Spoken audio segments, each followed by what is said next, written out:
नमस्कार, मैं आपके साथ अंकित मिश्रा और आप देख रहे हैं टीवी 27 न्यूज। दिन भर की आज 4 बड़ी खबर पर हम आपको अपडेट करेंगे। सुबह से जिन खबरों ने इस वक्त तक असर कर रखा है उन्हीं खबरों को सबसे पहले आपको बताएंगे। सबसे पहले ये तस्वीरें देख लीजिए, आज किन खबरों पर हमारी नजर रहने वाली है। बीजेपी में कैंडिडेट्स की यानी बीजेपी में उम्मीदवारों की लिस्ट आज आ सकती है। तो वहीं अब की बात 400 का पार नारा प्रधानमंत्री नरेंद्र मोदी ने उस गढ़ में दिया है जहां विपक्षी पार्टियां ज्यादा बोलबाला रहता है, पश्चिम बंगाल हो या झारखंड रहा हो। यूपी में कैबिनेट विस्तार की चर्चा के बीच मिलकर आए हैं सीएम योगी आदित्यनाथ राज्यपाल आनंदीबेन पटेल से। तो वहीं कानपुर की तंबाकू कंपनी पर रेड पड़ी, लाखों की हेराफेरी का मामला सामने आया। अब इन 4 बड़ी खबरों में सबसे पहले बात कर लेते हैं आज जिस पर हमारी और आपकी दोनों की नजर बनी है। दरअसल भारतीय जनता पार्टी 2024 के लोकसभा चुनाव के लिए उम्मीदवारों की पहली लिस्ट आज जारी कर सकती है। सूत्रों के मुताबिक इस लिस्ट में प्रधानमंत्री नरेंद्र मोदी और गृह मंत्री अमित शाह समेत रक्षा मंत्री राजनाथ सिंह करीब 155 लोगों के नाम शामिल होने की चर्चा है। जो जानकारी निकलकर सामने आ रही है, पीएम मोदी को वाराणसी तो अमित शाह को गांधीनगर और राजनाथ सिंह को लखनऊ, स्मृति ईरानी को अमेठी और धर्मेंद्र प्रधान को उड़ीसा के संबलपुर, तो वहीं ज्योतिरादित्य सिंधिया को ग्वालियर या गुना शिवपुरी से लड़वा सकते हैं। तो वहीं पूर्व सीएम शिवराज सिंह चौहान को भोपाल या विदिशा और संबित पात्रा को उड़ीसा के पुरी से टिकट दिया जा सकता है। इनके अलावा भिवानी बल्लभगढ़ से भूपेंद्र यादव, डिब्रूगढ़ से सर्बानंद सोनोवाल, राजौरी अनंतनाग से रविंद्र रैना, कोटा से ओम बिड़ला, नॉर्थ ईस्ट दिल्ली से मनोज तिवारी, तो वहीं पश्चिमी दिल्ली से परवेश साहेब सिंह वर्मा और आसनसोल से टीएमसी के शत्रुघ्न सिन्हा के खिलाफ भोजपुरी सिंगर और एक्टर पवन सिंह को चुनावी मैदान में भारतीय जनता पार्टी उतार सकती है। तो यह तस्वीर साफ तौर पर आज साफ हो जाएगी कि राष्ट्रीय चुनाव समिति, केंद्रीय चुनाव समिति की जो बैठक है उसमें से किस किस का नाम लोकसभा चुनाव के लिए जारी किया जाएगा। कई लोगों को झटका भी लग सकता है। कहा यह भी जा रहा है कि कई नाम रिपीटेशन में आ सकते हैं, तो कई को हटा करके दूसरों को लाया जा सकता है। युवा चेहरे पर जोर। मेरे सहयोगी पंकज वानखेड़े मेरे साथ ज्यादा जानकारी के साथ जुड़ गए। पंकज, युवा चेहरे पर जोर और जो काम करेगा उसी को मिलेगा इस बार टिकट, ये नारे के साथ बीजेपी बढ़ रही है। ऐसे में किन किन लोगों के टिकट मिल सकता है और कौन कौन वो हैं जिनका कट सकता है? बिल्कुल, बेशक। देखिए अंकित, सबसे महत्वपूर्ण छत्तीसगढ़ की बात करूं तो छत्तीसगढ़ में जिस तरह से 11 लोकसभा सीट है उसमें से देखा जाए तो 2 लोकसभा सीट जो है कांग्रेस के खेमे में थी और जो 9 है वो भारतीय जनता पार्टी के। और उसमें से अगर देखा जाए 3 ऐसी लोकसभा सीट थी जिसमें ऑलरेडी जो चुनाव हो, विधानसभा चुनाव में उनको टिकट दिया गया था, चाहे अरुण साहू हो, गोमती साय हो या रेणुका सिंह हो, वो तीनों सीटें वैसी खाली हो चुकी थी। उसके अलावा जो इतर सीटें थी उसमें से अगर देखा जाए तो महत्वपूर्ण जो नाम निकल कर आ रहा है वो दुर्ग से सांसद विजय बघेल, उनको रिपीट किया जा सकता है। और बाकी सीटों पे तमाम जो सीट है उन तमाम सीटों पे नए चेहरों को मौका दिया जा सकता है। उसी तर्ज पर मध्य प्रदेश में भी देखा जा रहा था 29 में से 28 सीटें भारतीय जनता पार्टी के पास थी और 28 में भी लगातार यही प्रयास है कि जो नए चेहरे हों और जो पिछली सरकार में बेहतर काम कर चुके हैं उनको तवज्जो दिया जाए। और उसी तर्ज पर इस बार भी 2024 के लोकसभा चुनाव से पहले जो लिस्ट जारी होगी उसमें भी तमाम लोगों के नाम होंगे। सबसे महत्वपूर्ण जो नाम निकल के आ रहा है, शिवराज सिंह चौहान को मौका मिल सकता है, ज्योतिरादित्य सिंधिया चुनाव लड़ सकते हैं। ऐसे तमाम नाम हैं जिसको लेकर चर्चा चल रही है। लेकिन नजर तमाम लोगों की, मध्य प्रदेश में तमाम लोगों की नजर जो है छिंदवाड़ा सीट को लेकर के वहां दो नाम जो आपने लिए, वहां किसको मौका मिल सकता है। जो नकुलनाथ, जो 2 नाम आपने लिए, इन्हीं 2 नामों को लेकर के साध्वी प्रज्ञा का कहा जा रहा है कि हटा करके वहां से शिवराज सिंह चौहान को लगा सकते हैं और ज्योतिरादित्य सिंधिया का आप कह ही रहे हैं। बिल्कुल बेशक। देखिए, दोनों शिवराज सिंह चौहान की विदिशा या तो फिर उनको छिंदवाड़ा सीट से चुनाव लड़ाया जा सकता है। दूसरा ज्योतिरादित्य सिंधिया के लिए गुना या ग्वालियर, ये दोनों के लिए 2 संभावित सीटें हैं, वहां से चुनाव लड़ाया जा सकता है। लेकिन अब इंतजार इसी बात का है कि जब पार्टी सीटों का जो उम्मीदवारों के नामों का ऐलान करेगी तब तय हो पाएगा कि किन किन उम्मीदवारों को मौका मिला है। इंतजार उसी बात का है। लेकिन हाँ, संभावित नामों में ये 2 नाम जरूर जिक्र हो रहे हैं और दोनों नाम के साथ 2 सीटें जो है छिंदवाड़ा हो, विदिशा शिवराज सिंह चौहान के लिए और ज्योतिराज सिंधिया के लिए ग्वालियर और गुना, और सबसे महत्वपूर्ण तीसरा जो एक नाम चर्चित है जो विधानसभा चुनाव हार गए थे फग्गन सिंह कुलस्ते, उनको मंडला से दोबारा मौका मिल सकता है। ये भी एक जो संभावित लिस्ट में उनका नाम भी एक जो हो सकता है। जानकारी निकलकर पंकज सामने आ रही है उसमें कहा जा रहा है कि कुछ विधायकों को भी सांसद के तौर पर लड़वाया जा सकता है, क्योंकि वो राज्य स्तर पर अपने आप को बेहतर नहीं पा रहे हैं और उनका कहना यह है कि हम लोकसभा में दोबारा वापस आना चाहते हैं, हम सांसद बनना चाहते हैं,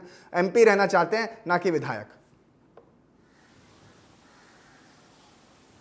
देखिए, पार्टी लगातार प्रयास उन तमाम लोगों को मौका देने की बात कर रही है जिन लोगों ने पिछले लोकसभा चुनाव के दौरान बेहतर काम किया हो, अपने 5 साल में बेहतर क्षेत्र में विकास किया हो, काम किया, उन लोगों को मौका देने की बात कर रही है, उनको रिपीट किया जा सकता है। लेकिन नए चेहरों में उन लोगों का है जिनका वहाँ पे वर्चस्व हो, अच्छा नाम हो मध्य प्रदेश में खास तौर पर, और जो आप जो कह रहे हैं कि करंट एमएलएस को भी चुनाव लड़ाया जा सकता है, तो ये थोड़ा मुश्किल सा लग रहा है, क्योंकि अभी हाल ही में मध्य प्रदेश में विधानसभा चुनाव में, ऐसे में दोबारा उनको चुनाव पे उतारना ये पार्टी हो सकता है कि ना करे। लेकिन हाँ, भारतीय जनता पार्टी कुछ भी कर सकती है, किसी को भी मौका दे सकती है, ये कहना फ्यूचर में तय कर पाएंगे कि क्या होगा। आपने छत्तीसगढ़ का जिक्र किया, मैं मध्य प्रदेश का जिक्र कर देता हूँ। छिंदवाड़ा से कमलनाथ का आने की जो आशंकाएं थी, या यूं कहें बाजार जिसका गर्म था, उस पर नकुलनाथ ने अपने आप ही आकर के और खुद कमलनाथ ने भी मना कर दिया। तो अब इनको टक्कर देने के लिए बीजेपी क्या स्ट्रैटेजी अपना सकती है? छिंदवाड़ा की सीट को कैसे बीजेपी अपने खेमे में लाएगी? देखिए, इसी बात को लेकर लगातार चर्चा चल रही है कि क्या कमलनाथ के गढ़ में कमल कैसे खिलेगा, उस जगह पर किसको मौका दिया जाए, इस बात को लगातार चर्चा चल रही है। उन तमाम चर्चाओं के बीच पे 2 नाम लगातार प्रमुख तौर पर निकल कर आते हैं। सबसे पहले प्रहलाद सिंह पटेल, लेकिन प्रहलाद सिंह पटेल विधानसभा चुनाव लड़ चुके हैं, मध्य प्रदेश सरकार में मंत्री है, तो ऐसे में उनको दोबारा लोकसभा चुनाव लड़वाना, वो एक तरह से ये संशय लगातार बना हुआ है। लेकिन दूसरा जो नाम है वो शिवराज सिंह चौहान, क्योंकि शिवराज सिंह चौहान बहुत पॉपुलर रहे हैं मामा के तौर पर पूरे मध्य प्रदेश में, अभी भी फैन फॉलोइंग बहुत तगड़ी है शिवराज सिंह चौहान की। और जिस तरह से हमने देखा था विधानसभा चुनाव समाप्त होते ही वो पहला दौरा जहां जिस जिले पे दौरा करने गए थे वो छिंदवाड़ा था, तो ऐसे में ये माना जा रहा है कि हो सकता है कि उन्हें छिंदवाड़ा से चुनाव लड़ाया जा सकता है, और जो कमलनाथ का वहाँ खिला हुआ है वो भारतीय जनता पार्टी वहाँ अपना कमल खिलाने का प्रयास करती नजर आएगी। ठीक है पंकज, और साफ तौर पर ये तस्वीर दोनों ही राज्यों के लिए नहीं बल्कि हर एक राज्य के लिए खास होगी। एक ये सवाल क्योंकि इसमें भी उठता है, जब हम छत्तीसगढ़ की बात करते हैं 11 सीटों पर वहां लोकसभा चुनाव होने हैं, ऐसे में ये 11 लोकसभा सीटों में जो नक्सल प्रभावित इलाके हैं वहां थोड़ा सा बीजेपी कहीं ना कहीं मजबूत कम नजर आती है। कई बार वहां की सीटों के लिए क्या कुछ अलग से ऐसे चेहरे उतारे जा सकते हैं जो नक्सल प्रभावित इलाकों में ज्यादा प्रभाव रखते हो? बिल्कुल, बेशक। देखिए, छत्तीसगढ़ में बात करें तो छत्तीसगढ़ में लगातार भारतीय जनता पार्टी का परफॉर्मेंस अच्छा रहा है। अगर तुलना पिछले जो विधानसभा चुनाव था उसको छोड़ दिया जाए तो, क्योंकि इसके पहले 2014 में 11 में से 10 सीटों पे भारतीय जनता पार्टी की जीत हुई थी। इसके बाद 2019 के लोकसभा चुनाव में 11 में से 9 सीटों में भारतीय जनता पार्टी की जीत हुई थी। लेकिन इस बार भारतीय जनता पार्टी का जोर है कि 11 से 11 जो सीटें हैं वो जीत हासिल करें, इसके लिए लगातार प्रयास किया जा रहा है। मैंने पहले कहा कि लगातार जो बेहतर काम किया है जिन लोगों ने, जिन अपने क्षेत्रों पे, चाहे वो कांकेर के सांसद मोहन मांडवी हो या महासमुंद से सांसद चुनलाल साहू हो, या इसके अलावा अगर बात किया जाए तो विजय बघेल जो दुर्ग से आते हैं, उनको तमाम ये नाम है, उनमें से जो अगर सबसे बेहतर काम करने के तौर पर या चर्चित चेहरे के तौर पर देखा जाए तो विजय बघेल नजर आ रहे हैं, और विजय बघेल को मौका मिल सकता है। और दूसरी तरफ ये है कि जब पार्टी वहां पे लगातार हर मोर्चे पे काम करती नजर आ रही है और कोशिश कर रही है कि तमाम हर एक को साधना है पंकज, जैसा कि आप कह भी रहे हैं, हर एक वर्ग को साधना है और इसी में बारीकी के साथ, बिल्कुल संवेदनशीलता के साथ बीजेपी काम करती हुई नजर आ रही है। बहुत बहुत शुक्रिया पंकज, ये तमाम जानकारी देने के लिए। आप नजर बनाए रहिएगा, आपसे लगातार अपडेट भी इस पर लेते रहेंगे। प्रधानमंत्री नरेंद्र मोदी 2 दिन के झारखंड और पश्चिम बंगाल के दौरे पर हैं। पहले वे धनबाद पहुंचे और उसके बाद बरवा अड्डा यानी उन्होंने जनसभा को यहां पर संबोधित किया है, और उसके बाद जेएमएम कांग्रेस पर निशाना साधा है। प्रधानमंत्री ने तौर पर इस जनसभा में कहा कि जेएमएम का मतलब जमकर खाओ। पहले झारखंड में कोयले के ढेर मिलते थे, अब नोटों के ढेर मिलते हैं। पूर्व सीएम हेमंत सोरेन पर तंज कसते हुए उन्होंने कहा कि यहां हो रहे नारों की गूंज जेल तक जानी चाहिए। आपको बता दें कि जमीन घोटाले के आरोप में हेमंत सोरेन जेल में है। सभा स्थल तक पहुंचने के दौरान पीएम मोदी ने रोड शो किया और इससे पहले प्रधानमंत्री ने धनबाद के सिंदरी में हर्ड कारखाने को देश को समर्पित, यानी प्रदेश को खासतौर पर समर्पित कर दिया, जहां पीएम ने सभा को संबोधित करते हुए कहा, मैंने हर्ड कारखाने को शुरू करने का संकल्प लिया था। ये मोदी की गारंटी थी और आज ये गारंटी पूरी भी हो दिखाई है। मैं 2018 में इस फर्टिलाइजर प्लांट का शिलान्यास करने आया था। आज सिर्फ सिंदरी कारखाने की ही शुरुआत नहीं हुई है, बल्कि मेरे देश के, मेरे झारखंड के नौजवानों के लिए रोजगार के हजारों नए अवसरों की शुरुआत हुई है। झारखंड की जनता को लूटकर, आपको लूटकर, आपके पसीने की कमाई को लूटकर अपने लिए बेनामी संपत्तियों के पहाड़ बना लिए हैं। आपने देखी है ना यहां किस तरह नोटों की गड्डियां निकल रही हैं। मैंने तो अपनी आंखों से कभी नोटों के ऐसे ढेर देखे ही नहीं है। पहली बार टीवी पे देखा, क्या झारखंड कमाल कर रहा है। कोयले के ढेर तो देखे थे, नोटों के ढेर देख रहे हैं। और अभी बाबूलाल ने जो तो बढ़िया वर्णन किया है इसका। भाइयों बहनों, ये आपका पैसा है, ये झारखंड के गरीब आदिवासियों का पैसा है। तो प्रधानमंत्री नरेंद्र मोदी धनबाद में साफ तौर पर निशाना साध रहे थे और कह रहे थे कि नोटों के ढेर हमने यहीं देखे हैं और यही गूंज जो है आज सीधा जेल तक जानी चाहिए, यानी साफ तौर पर झारखंड के पूर्व मुख्यमंत्री पर सवाल खड़े करते हुए नजर आ रहे थे प्रधानमंत्री मोदी। अगली खबर की तरफ लिए चलते हैं। उत्तर प्रदेश में मंत्रिमंडल विस्तार की चर्चा काफी तेज हो गई है और सूत्र दावा कर रहे हैं कि आरएलडी के 2 विधायकों मंत्रिमंडल में इनको जगह मिल सकती है। इनमें राजपाल बालियान और प्रसन्न कुमार का नाम सामने आ रहा है। इनके अलावा सुभाषपा के ओपी राजभर को मंत्रिमंडल में शामिल किया जा सकता है। जानकारी के मुताबिक एमएलसी दारा सिंह चौहान को भी मंत्रिमंडल में शामिल किया जा सकता है। बड़ी जानकारी आपको दे रहे। तीसरी बड़ी खबर आज की, उत्तर प्रदेश मंत्रिमंडल विस्तार की चर्चा तेज और इस बीच आरएलडी के 2 विधायक मंत्रिमंडल में शामिल। मेरे सहयोगी अमरेंद्र प्रताप सिंह मेरे साथ ज्यादा जानकारी के साथ जुड़ गए। अमरेंद्र, सभी को साधना है, आरएलडी अभी हाल फिलहाल में घटक दल में आई है, 2 सीटें उसको, तो सुभाषपा को भी मंत्री बनाने के लिए ओम प्रकाश राजभर का नाम, कैसे देखते हैं आप सियासी चुनाव? देखिए, जहां तक सवाल है ओम प्रकाश राजभर का अंकित, तो राजभर तो बड़े लंबे समय से, जिस दिन से भारतीय जनता पार्टी के साथ टच में आए हैं, तब से लगातार मंत्री बनने का प्रयास करते हुए नजर आ रहे हैं। लेकिन अभी तक कोई मंत्रिमंडल विस्तार हुआ ही नहीं जो राजभर का अरमान पूरा होता। अब लग रहा है कि मंत्रिमंडल का विस्तार हो जाएगा, क्योंकि लोकसभा चुनाव आने वाले हैं और चुनाव से पहले निश्चित रूप से मंत्रिमंडल का विस्तार इसलिए भी किया जाना संभव है कि जो घटक दल हैं, जो जिनसे टाई अप है, उनको अगर कहीं आवश्यकता है तो मदद की जा सके और वो आने वाले चुनाव में भाजपा की मदद करते नजर आए। तो ऐसे में जब राजभर को मंत्री का बनने का मौका मिलेगा, दारा सिंह चौहान को अगर मंत्री बनने का मौका मिल सकता है, तो निश्चित रूप से राष्ट्रीय लोकदल, जो कि पश्चिम की एक ताकतवर पार्टी है, भारतीय जनता पार्टी के बाद पश्चिम में रालोद को कहा जाता है कि जाट वोटों के सबसे बड़े हकदार बीजेपी बनी, उसके बाद रालोद बना है। और ऐसे में जब अब जयंत चौधरी आ ही गए हैं भारतीय जनता पार्टी के साथ में, तो उनके दल को भी मंत्री पद मिल सकता है। कहा जा रहा है कि 2 मंत्रियों का पद उनके दल को मिल सकता है। अब क्योंकि राजपाल बालियान उनके विधानमंडल दल के नेता हैं, उत्तर प्रदेश की विधानसभा में जो 7 विधायक हैं राष्ट्रीय लोक दल के, उसमें उस विधानमंडल दल के, यानी उस विधायक दल के नेता चौधरी राजपाल बालियान है। तो यह अनुमान लगाया जा सकता है, सूत्र भी ऐसा कर रहे हैं, चौधरी राजपाल बालियान को मंत्री पद मिल सकता है। और साथ में ही प्रसन्न कुमार, जो कि काफी तेज तर्रार विधायक हैं, सदन में लगातार अपनी बात उठाते रहते हैं और कहा जाता है जयंत चौधरी के भी वो काफी करीब हैं, एनर्जेटिक है, तो उन्हें भी राज्य मंत्री बनने का मौका मिल सकता है। ऐसी जानकारी सूत्रों के माध्यम से आ रही है। अब मंत्रिमंडल विस्तार कब होगा और उसमें कौन कौन शामिल होगा, इसकी ऑफिशियल जानकारी अब तक कोई सामने नहीं आई है। इसलिए जो भी बातें हो रही हैं वो सब चर्चा सूत्रों के हवाले से ही हो रही है। अंकित, कई बार ऐसा होता है ना अमरेंद्र, बीजेपी का फॉर्मूला यही होता है, खबरें कुछ और मार्केट में डाल दो और लास्ट में नेता किसी और को बना दो।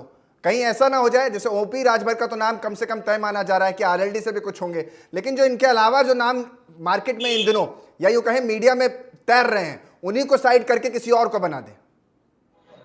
देखिए जहां तक सवाल है, बहुत सारे मंत्री बनाए भी नहीं जा सकते, ज्यादा से ज्यादा 5 नाम लिए जाएंगे और उन 5 नामों में कौन कौन होगा बस इस पर सवाल है। क्योंकि उत्तर प्रदेश का या किसी भी प्रदेश का मंत्रिमंडल विधायकों की संख्या के एक अनुपात में निश्चित होता है। तो उत्तर प्रदेश में एक तय सीमा के अंदर ही मंत्री बनाए जा सकते हैं, क्योंकि पहले जो मंत्री है तो उनको हटाया जाए, तो मंत्रिमंडल फेरबदल के बजाय मंत्रिमंडल विस्तार की ज्यादा संभावना है और विस्तार 5 की संख्या तक ही हो सकता है। तो ऐसे में कहा जाता है, क्योंकि दारा सिंह चौहान अब भारतीय जनता पार्टी के एमएलसी बन चुके हैं और वो आए ही इसलिए है कि उन्हें मंत्री बनना है और उनकी बिरादरी का वोट दिलाने का वादा किया होगा उन्होंने भारतीय जनता पार्टी।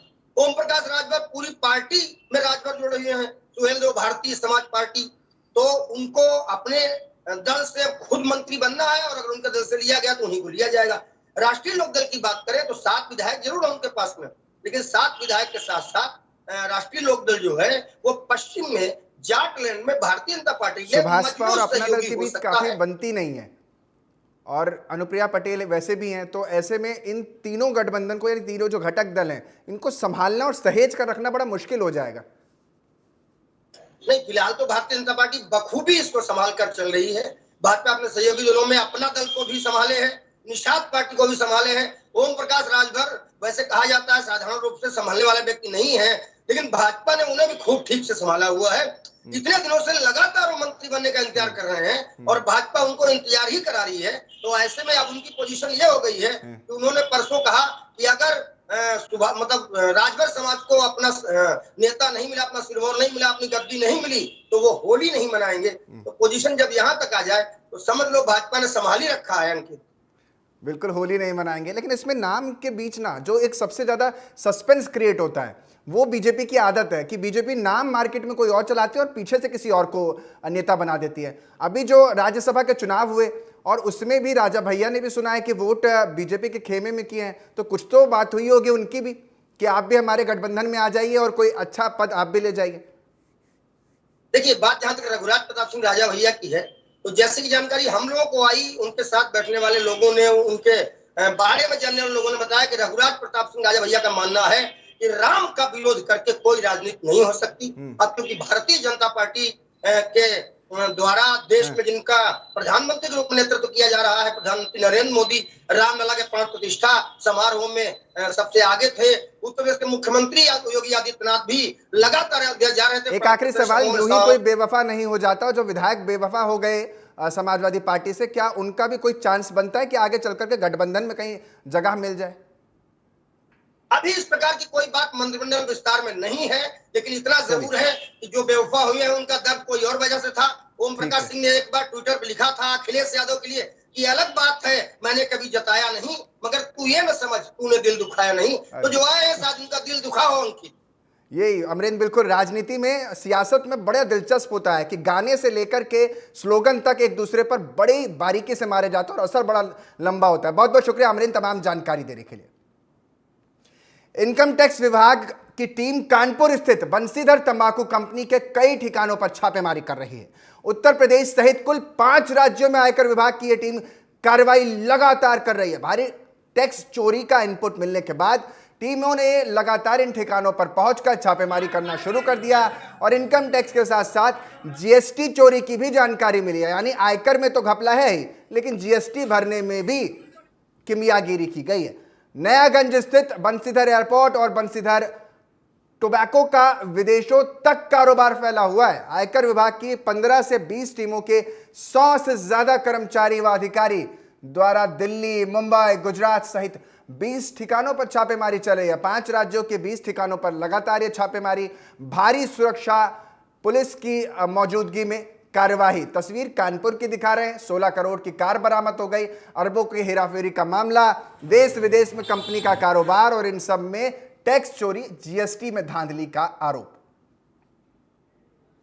तो साफ तौर पर बंसीधर एक्सपोर्ट का ये पूरा मामला है, जो तंबाकू कंपनी पर इनकम टैक्स की छापेमारी 24 घंटे से चल रही है, जिसमें 16 करोड़ की कार बरामद की गई है।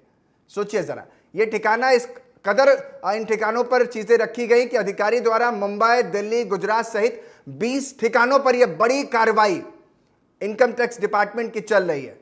जानकारी के मुताबिक 5 राज्यों की 20 ठिकानों पर यह कार्रवाई है और छापेमारी में भारी पुलिस बल की सुरक्षा के बीच ये पूरा छापेमारी की कार्रवाई चल रही है। कोशिश ये, और जो जानकारी निकलकर सामने आ रही है कि आयकर विभाग की 15 से 20 टीमों के साथ 100 से ज्यादा कर्मचारी व अधिकारी इस वक्त इन 20 ठिकानों पर लगातार रेड कर रहे हैं। जो लोग अंदर हैं उन्हें अंदर ही रहने की हिदायत दी गई है। फोन, मोबाइल और तमाम तरीके के इलेक्ट्रॉनिक्स उपकरण जब्त कर लिए हैं। लगातार रिकॉर्ड्स खंगाले जा रहे हैं और इन खंगाले जा रहे रिकॉर्ड्स में लगातार जो मनी यानी इनकम को लेकर स्रोत की जानकारी है, आय और व्यय, इन दोनों में जो भारी भरकम बचत या यूं कहें फर्जीवाड़ा है, वो कहीं ना कहीं नजर आया है, जिसकी वजह से ये पूरा फैसला लिया गया है। फिलहाल के लिए इस बुलेटिन में इतना ही। बाकी आप बने रहिए मेरे साथ, देखते रहिए TV 27 न्यूज।